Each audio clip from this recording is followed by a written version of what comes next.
Hi, I'm Jackie Fig. And I'm Richard Mendez. Together we are David versus Goliath. And today what we're going to do is we're going to talk about the evidence code and how important it is in your courtroom procedures.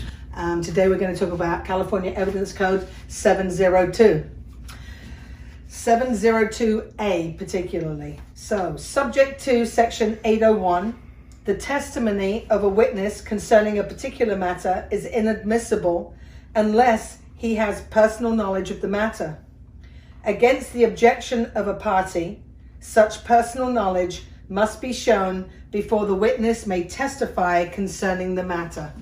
Okay, now let's explore that. Okay, like she just said right now, it says that based upon 702E, Evidence Code 702, it states the testimony of a witness. Now, we must look at it in the courtroom, who is going to be a witness to testify in that courtroom.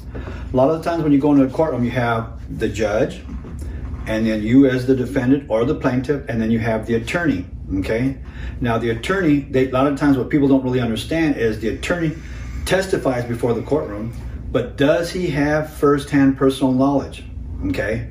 As she just read, and I'm gonna have her read it again one more time, so that we can get an understanding of what they said right now, upon an objection. So can you read that one more time? Subject to Section 801, the testimony of a witness concerning a particular matter is inadmissible unless he has personal knowledge of the matter.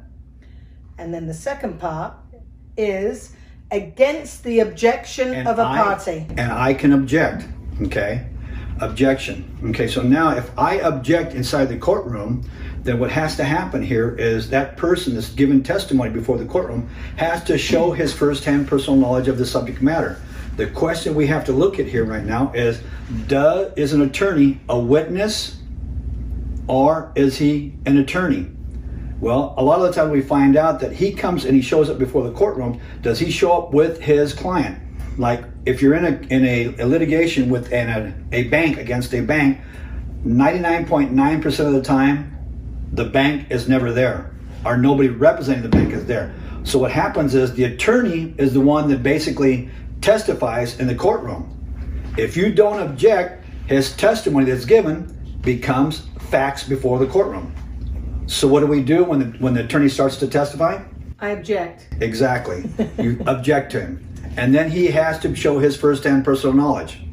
But that's why it's so important about 702A. You have to object.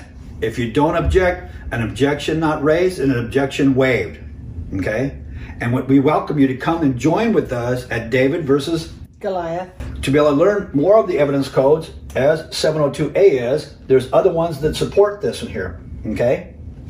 So that is it for today. And we're welcome to see you next time. Thank you.